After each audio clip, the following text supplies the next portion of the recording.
Hello friends, welcome to Unique Designers. இன்னைக்கு நம்ம tutorial வீடியோல அடுத்த zardosi stitch பார்க்க போறோம். இது வந்து ஒரு filling stitch. நம்ம நேத்து பார்த்தது லாஸ்ட் கிளாஸ்ல பார்த்தது வந்து border stitch பார்த்தோம். இப்போ பார்க்க போறது வந்து filling stitch. அதாவது ஒரு சின்ன சர்க்கிள்குள்ள இந்த மாதிரி ஒரு சின்ன சர்க்கிள் ஒரு எனி அதர் ஷேப் ஒரு பீகாக்கோட பாடி போர்ஷன்ல அந்த மாதிரி எங்க வேணாலும் இந்த ஸ்டிச் யூஸ் பண்ணலாம். இதுக்கு நான் வந்து zardosi வந்து கொஞ்சம் சின்ன சின்ன பீசஸ் கட் பண்ணிருக்கேன். இது வந்து நக்ஷில அவ்வளவா நல்லா வராது, சாதியில ரொம்ப நல்லா வரும். ஸோ சாதியில வந்து ஒரு ½ இன்ச் ½ சென்டிமீட்டர், ½ இன்ச் கிடையாது, ½ சென்டிமீட்டர் சைஸுக்கு கொஞ்சம் பீசஸ் கட் பண்ணிருக்கேன். ½ சென்டிமீட்டர்னா நேற்று நம்ம ஸ்டெம் ஸ்டிச் போடும்போது கட் பண்ணோம்ல அந்த சைஸ் ஓகேவா இருக்கும். ஸோ அதை கொஞ்சம் ஸ்ட்ரெச் பண்ணாம எப்பவுமே யூஸ் பண்ணாதீங்க. ஸ்ட்ரெச் பண்ணிட்டு இந்த மாதிரி சின்ன சின்ன பீசஸ் கட் பண்ணி வச்சிருக்கேன். ரொம்ப ஈஸியான சிம்பிளான ஸ்டிச், ஆனால் அழகா இருக்கும் பாக்குறதுக்கு. பட் கரெக்டா பண்ணணும். சைஸ் இந்த மாதிரி வச்சுக்கோங்க, இதுக்கு மேல வேண்டாம், எப்பவுமே இந்த சைஸ்ல வச்சுக்கோங்க. இப்போ ஏதாவது ஒரு ஷேப்லயே அப்படி நார்மலா ஒரு ரவுண்ட் ஷேப்ல போடலாம். இந்த மாதிரி த்ரெட் எடுத்துட்டு நீடில் வந்து நம்பர் 10 இல்லைன்னா நம்பர் 12. நான் யூஸ் பண்றது நம்பர் 12 லாங்கா இருக்கும். நம்பர் 10ங்கிறது இதே மாதிரி தின்னா இருக்கும், பட் ஷார்ட்டா இருக்கும்.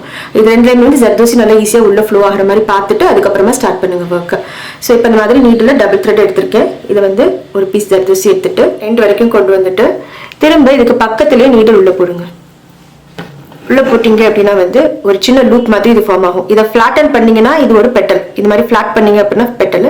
இதை இப்படியே நேரா நிப்பாட்டி வச்சிங்க அப்படின்னா வந்து இந்த ஒரு லூப் மாதிரி நிற்கும். ஸோ இது மாதிரி இந்த லூப் மட்டும் போட்டுமே இது ஃபுல்லாக கவர் பண்ண போறோம். இது வந்து லூப் ஃபில்லிங்னு சொல்லுவேன் நான். அண்ட் இதுல வந்து ரேண்டமா இருக்கும் ஸ்டிச்சஸ். இப்போ ஃபர்ஸ்ட் ஒரு லூப் போட்டிருக்கோமா, அடுத்தது இந்த இடத்துல எடுத்துக்கோங்க த்ரெட்டை. இங்கன்னு கிடையாது, எங்கனாலும். இது வந்து நான் சொன்ன மாதிரி ரேண்டம் ஸ்டிச், ஆர்டர் கிடையாது. இந்த ஆர்டர்ல தான் போடணும் அப்படின்னு கிடையாது. ஒன்னொன்னு ஒரு பக்கம் இருக்கணும். பக்கத்துலேயே போடும்போது இந்த மாதிரி நெருக்கமா போட்டுக்கோங்க. அப்பதான் வந்து லூப் வந்து நேரா நிமிர்ந்து நிற்கும்.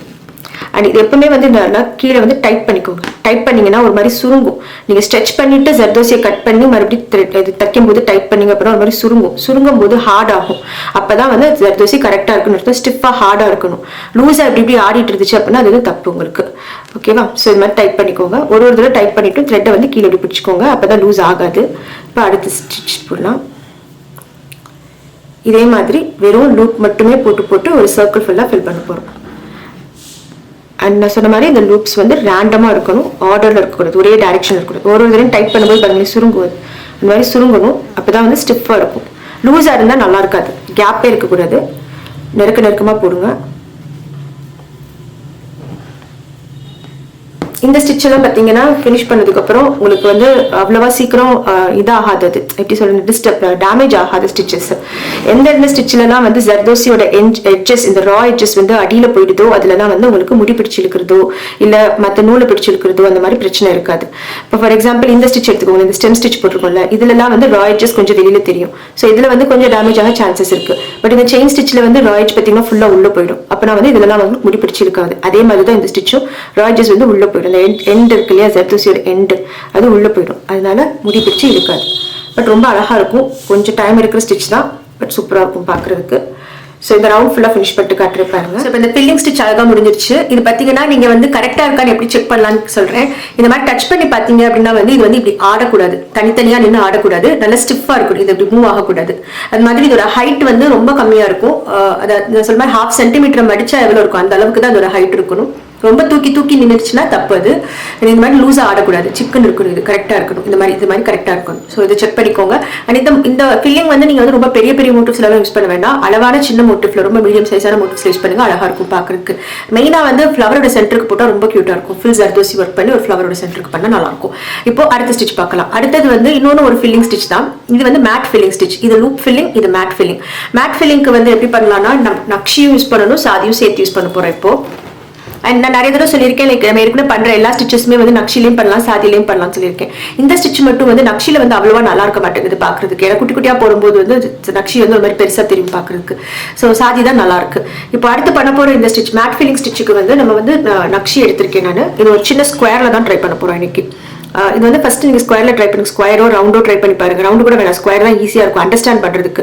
அதுக்கப்புறமா வந்து ஷேப்ஸ்ல பண்ணும்போது உங்களுக்கு ஈஸியா இருக்கும் பண்றதுக்கு. ஸோ இப்போ என்ன பண்ண போறோம் அப்படின்னா இந்த நக்ஷி எடுத்துக்கிறேன். இதையும் நல்லா ஸ்ட்ரெச் பண்ணிக்கிறேன். ஸ்ட்ரெச் பண்ணிட்டு இது வந்து கட்டிங் நக்ஷி நான் எடுத்துருக்கிறது. இதை கட் பண்ணும்போது கரெக்டா இந்த சைஸ், இந்த பாக்ஸ் போட்டிருக்கோம் இல்லையா, இந்த சைஸுக்கு ஏற்ற மாதிரி இந்த அளவுல வச்சு பார்த்து கட் பண்ணுங்க. இந்த மாதிரி ஒரு ஐ திங்க் இந்த டிசைனுக்கு இந்த சைஸ் பாக்ஸுக்கு வந்து ஒரு 6 or 7 பீசஸ் தேவைப்படும் நினைக்கிறேன். ஸோ அந்த அளவுக்கு கட் பண்ணி எடுத்துட்டு இதை எப்படி அட்டாச் பண்ணுங்கிறத சொல்கிறேன். இப்போது நம்ம நீடல் இருக்கு இல்லையா, எப்போ எடுக்கிற நம்பர் 10 இல்லைன்னா 12, அதில் ஸ்கொயரோட ஒரு கார்னர்லேருந்து த்ரெட் வெளியே எடுத்துக்கோங்க. இப்போ நம்ம கட் பண்ணி வச்சுருக்கிற நக்ஷி இருக்குது, இதில் ஒரு பீஸாக எடுத்து அட்டாச் பண்ணிக்கலாம். ஃபர்ஸ்ட் பீஸ் இதை அட்டாச் பண்ணும்போது இந்த எண்டில். ஸோ இப்போ ஃபர்ஸ்ட் லைன் போட்டாச்சு. அடுத்த பீஸ் நக்ஷி வந்து இதுக்கப்புறமா இந்த பக்கம் அட்டாச் பண்ணணும். இது எப்படின்னா ரொம்ப நெருக்கம் இருக்கக்கூடாது, ரொம்ப தள்ளி போயிடக்கூடாது, கொஞ்சமாக கேப் விட்டுக்கோங்க. அந்த கேப் நீங்கள் எப்படி கால்குலேட் பண்ணலாம் அப்படின்னா, அந்த 2 நக்ஷிக்கு நடுவில் ஒரு சாதி வைக்கலாம், அந்த அளவுக்கு கேப் இருக்கணும். நம்ம அதான் வைக்க போகிறோம். ஸோ அதனால் ஒரு சாதி அளவுக்கு கேப் விட்டு இந்த அளவுக்கு ஒரு ஸ்டிச் போடுங்க. அடுத்த பீஸ். ஸோ இந்த கேப்பும் இருக்கணும், ரொம்ப தள்ளியும் போயிடக்கூடாது, ரொம்ப ஒட்டியும் போட்டுறக்கூடாது. கரெக்டான அளவில் கேப், அளவு எவ்வளோனா சாதியோட அளவுக்கு, சாதியோட திக்னஸ்க்கு ஒரு கேப் விட்டுக்கோங்க. இதே மாதிரி எல்லா லைன்ஸும் அட்டாச் பண்ணிக்கலாம். இப்போ நான் பண்ணுறதெல்லாம் வந்து உங்களுக்கு ரொம்ப சிம்பிளான மோட்டிவ். இது வந்து ஒரு சின்ன ஸ்கொயர்லங்கிறப்ப வந்து இந்த ஒரு பேஸ், இது வந்து பேஸ், நக்ஷி கொடுக்குறது பேஸ். இந்த பேஸ் வந்து எல்லாமே ஒரே சைஸில் இருக்கும். பட் இதே ஒரு ஷேப்பில் பண்ணும்போது, ஒரு திலகமோ ஒரு சர்க்கிளோ பண்ணும்போது ஒரு இடத்துல நீங்கள் அதை வச்சு பார்த்து தான் கட் பண்ணுற மாதிரி இருக்கும். எஸ்பெஷலி திலகம் பண்ணும்போது, இல்லை ஒரு பீகாக் டிசைன் பண்ணும்போது, அந்த மாதிரிலாம் பண்ணும்போது ஒவ்வொரு இடத்துலையும் நீங்கள் வச்சு பார்த்து தான் கட் பண்ணுற மாதிரி இருக்கும். அதுக்கு பதிலாக நீங்கள் வந்து பேஸை வந்து ஆரி நீடில் கொடுத்தீங்க அப்படின்னா ரொம்ப ஈஸியாக இருக்கும். நம்ம இன்னும் ஆரி நீடில் வச்சு ஜர்தோசி வச்சு ஆரி நீடில் ட்ரை பண்ணல, நான் இப்போ அது சொல்லலை உங்களுக்கு. பட் அதில் பண்ணிங்கன்னா இன்னும் கொஞ்சம் ஈஸியாக இருக்கும், டைம் சேவ் ஆகும் நமக்கு. இது மாதிரி ஒன்று நான் தைக்கிறத விட கடை தைச்சிட்டு போயிடலாம் ஆரி வச்சு. ஸோ இந்த மாதிரி ஃபுல் பாக்ஸ் கவர் பண்ணிடலாம். ஓகே, இப்போ இந்த பேஸ் ஃபுல்லாக போட்டு முடிச்சிட்டோம் இல்லையா, இதுக்கு மேலே வந்து நம்ம நக்ஷி ஒர்க், சாதி ஒர்க் பண்ண போகிறோம். பேஸில் நக்ஷி கொடுத்துருக்கோம், இதுக்கு மேலே பண்ண போகிறது சாதி ஒர்க். ஸோ இந்த இடத்துல ஏதாவது ஒரு கார்னர்ல இருந்து த்ரெட் வெளியே எடுத்துக்கோங்க. ஜர்தோசிக்கு பக்கத்துல, இந்த வெளி பக்கத்துல இருந்து எடுத்துட்டு ஒரு பீஸ் நக்ஷி. இதுவுமே வந்து அந்த 0.5 சென்டிமீட்டர் அந்த அளவு இருந்தால் சரியா வரும். நீங்க உங்களுக்கு இதுல டவுட் இருக்கு அப்படின்னா வந்து முதல் ஒரு 4 பீஸ் மட்டும் கட் பண்ணிக்கோங்க. கட் பண்ணி பார்த்துட்டு அந்த அளவு சரியா இருக்கா அப்படின்னு பார்த்துட்டு அதுக்கப்புறம் மேற்கொண்டு கட் பண்ணிக்கலாம். ஸோ இப்போ இங்க இருந்து த்ரெட் எடுத்திருக்கோம், இதுக்கு மேலே இப்படி ஒரு லூப் மாதிரி வச்சு இங்க தைக்க போறோம்.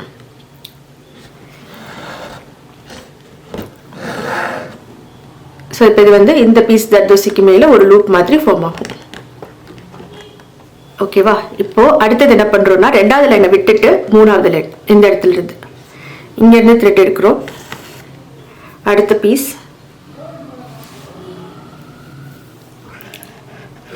மறுபடியும் இதுக்கு மேல இங்க. ஸோ ஆல்டர்னேட்டா ஒரு லைன் விட்டு ஒரு லைன் இந்த மாதிரி லூப்பா வச்சு அட்டாச் பண்றோம். இது ஒரு லைன், அடுத்தது விட்டாச்சு, அதுக்கப்புறம் 3rd லைன்ல இப்போ 4th ஒன்று விட்டுருங்க, அடுத்து 5th ஒன்.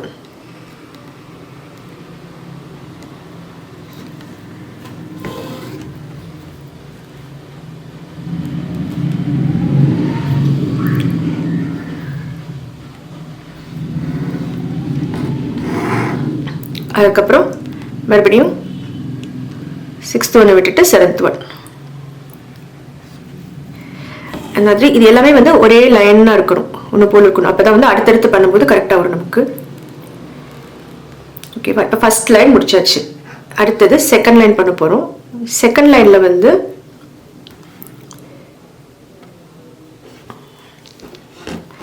ஃபர்ஸ்ட் லைன்ல எதுலெல்லாம் போட்டிங்களோ அதெல்லாம் விட்டுட்டு அடுத்ததுல செகண்ட் லைன் போடணும். இப்போ அதாவது இங்க வந்து இந்த இது வந்து லாஸ்ட் ஒன் இதுல போட்டிருக்கோம், இதுக்கு அடுத்ததுல போடல. ஸோ இப்போ இந்த இதுல இந்த 2வது இதுல நம்ம போடணும், மறுபடியும் ஜர்தோசி போடணும். இதுக்குமே வந்து நீங்க ரொம்ப தள்ளி இப்படி இந்த தள்ளி வந்துடக்கூடாது. இந்த ஃபர்ஸ்ட் பீஸ் எங்க முடியுதோ அதை ஒட்டியே இங்க ஆரம்பிங்க. இந்த இடத்துல த்ரெட் எடுத்துட்டு அடுத்த பீஸ் இதுக்கு மேல. ஸோ ஃபர்ஸ்ட் லைன்ல எந்தெந்த நக்ஷிக்கு மேலெல்லாம் சாதி இல்லையோ அதுலெல்லாம் இப்போ நம்ம சாதி வைக்கிறோம்.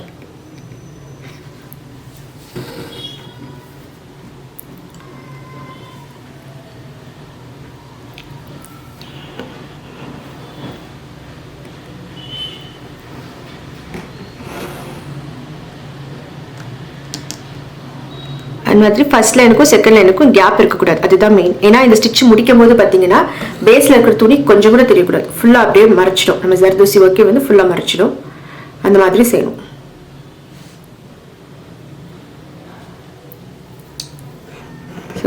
நக்ஷி வந்து சைஸ் பார்த்து கட் பண்ணிக்கலாம். சாதி வந்து கொஞ்சமாக கட் பண்ணி அது செட் ஆகுதான்னு பார்த்துட்டு அதுக்கப்புறமா அடுத்த மேற்கொண்டு பீசஸ் கட் பண்ணிக்கோங்க, வேஸ்டேஜ் ஆகாமல் இருக்கும். ஸோ ஃபர்ஸ்ட் 2 லைன்ஸ் முடிச்சிட்டோமா, 3rd லைன் மறுபடியும் ஃபர்ஸ்ட் லைன் எப்படி போட்டோமோ அதே மாதிரி. ஸோ இதே மாதிரி ஆல்டர்னேட்டாக போட்டு ஃபுல்லாக ஃபில் பண்ணோம் அப்படின்னா ஒரு க்யூட்டான ஃபில்லிங் ஸ்டிச். க்யூட்டுன்றதுல ஹெவியான ஒர்க் இது, ரொம்ப டைம் எடுக்கும், அதே நேரத்தில் ரொம்ப ரிச் லுக் கொடுக்கும். இப்போ நான் வந்து பேஸில் நக்ஷியும் மேலே சாதியும் யூஸ் பண்ணியிருக்கேன் இல்லையா, அதுக்கு பதிலாக நீங்கள் பேஸ்லையும் சாதி மேலேயும் சாதி ரெண்டுமே சாதி யூஸ் பண்ணாலும் நல்லாயிருக்கும் பார்க்குறதுக்கு. கலர்ஸ்லையும் ட்ரை பண்ணி பாருங்கள், ரொம்ப அழகாக இருக்கும். ஓகே, இப்போ இதே மாதிரி ஃபுல் பாக்ஸ் முடிச்சுட்டு காட்டுறேன், பார்க்கலாம். இப்போ இந்த ஸ்கொயரில் மேட் ஃபில்லிங் கம்ப்ளீட்டாக முடிச்சாச்சு. ஸ்கொயர் பண்ணும்போது வந்து உங்களுக்கு பேஸ் வந்து ஒரே சைஸ் தான், ஸோ ஈஸியாக கட் பண்ணி நீங்கள் இந்த அரேஞ்ச்மெண்ட்டும் கரெக்டாக பண்ணிடலாம். பட் ஷேப்ஸில் பண்ணும்போது வந்து அந்த ஷேப்புக்கு ஏற்ற மாதிரி பேஸ் வந்து பார்த்து பார்த்து கட் பண்ணணும். இப்போ நான் ஹோம்ஒர்க் ரெடி பண்ணியிருக்கிறது அந்த மாதிரி தான், ஒரு ஷேப்பில் தான், ஒரு ஃப்ளவரோட ஷேப்பில் போட்டிருக்கோம். இந்த ஃப்ளவரோட சென்டருக்கு வந்து நம்ம இன்னைக்கு ஃபர்ஸ்ட் போட்டோம்னா லூப் ஸ்டிச்சஸ், அந்த லூப்பாக போட்டு இந்த சாதி வச்சு லூப் போட்டு லூப் ஸ்டிச்சஸ் போட்டுக்கோங்க. இந்த ஃப்ளவரோட பெட்டல்ஸ்க்கு வந்து நம்ம வந்து இப்போ பண்ணோம்ல மேட் ஃபில்லிங், அந்த ஸ்டிச் பண்ண போகிறோம். ஸோ இதில் வந்து நீங்கள் பேஸ் எப்படி அரேஞ்ச் பண்ணணுங்கிற கிளியராக சொல்கிறேன். இந்த மாதிரி ஃபர்ஸ்ட் வந்து இந்த பீஸ் கட் பண்ணணும், அதுக்கப்புறம் இந்த இடத்துல வச்சு பார்த்து எவ்வளோ லாங் தேவையோ அந்த அளவுக்கு கட் பண்ணணும், அதுக்கப்புறம் இந்த பீஸ் ஒரு பீஸாக வச்சு பார்த்து கட் பண்ணுங்க. இந்த டைரக்ஷன்லயே பேஸ் போடுங்க. இல்ல உங்களுக்கு இது கன்ஃபியூஸ் ஆகுதுன்னா இந்த டைரக்ஷன்ல பேஸ் போடலாம், எப்படினாலும் பண்ண, பட் இது பெட்டர், ஈஸியா இருக்கும் உங்களுக்கு பண்றதுக்கு. ஸோ இந்த பேஸ் போட்டுட்டு அது மேல சாதி போடுறது உங்களுக்கு ஈஸி தான், எல்லாமே நீங்க ஆல்டர்னேட்டா போட்டுட்டு கரெக்ட் பண்ணி கொண்டு வந்துடலாம். ஸோ இதே மாதிரி எல்லா பெட்டல்ஸும் முடிச்சுக்கலாம். அப்புறம் இந்த கொம்பு இருக்கு இல்லையா, கொம்பு, இதுக்கு வந்து ஸ்டெம் ஸ்டிச் வித் ஜர்தோசி, நேற்று கிளாஸ்ல பார்த்தோம்னா அந்த ஸ்டெம் ஸ்டிச் போட்டுக்கலாம். இந்த நாட் எப்பயும் போல ஃப்ரெஞ்ச் நாட் இல்லைன்னா ஸ்டோன் ஏதாவது வைக்கணும்னா வச்சுக்கோங்க. அண்ட் லீஃபுக்கு வந்து லவங்கம் ஸ்டிச் போட்டுக்கலாம். இப்போ நம்ம இந்த மாதிரி ஜர்தோசி ஒர்க் பண்ணும்போது ஒரு மோட்டிவ்ல வந்து ஃபுல்லா ஜர்தோசி ஒர்க் பண்ணும்போது ஃப்ளவர்ல வந்து இதுல வந்து சென்டரும் ஜர்தோசி, பெட்டல்ஸும் ஜர்தோசி, லீஃபும் ஜர்தோசியில போட்டா ரொம்ப நல்லா இருக்கும். பட் நம்ம இப்போ வரைக்கும் ஜர்தோசி பழகலை அப்படிங்கிற, லீஃப் வந்து ஜர்தோசியில பழகலை அப்படிங்கறனால நான் உங்களுக்கு லவங்கம் ஸ்டிச் சொல்றேன். இல்லை உங்களால லீஃபுமே ஜர்தோசியில போட முடியும்னா போடுங்க, நல்லா இருக்கும். ஓகேவா? ஸோ கண்டிப்பா இந்த மெத்தட்ஸ் ஃபாலோ பண்ணி இந்த ஸ்டிச் இன்னைக்கு ட்ரை பண்ணி பாருங்க. அடுத்த கிளாஸ்ல மீட் பண்ணலாம். தேங்க்யூ ஆல் ஃபார் வாட்சிங். பை.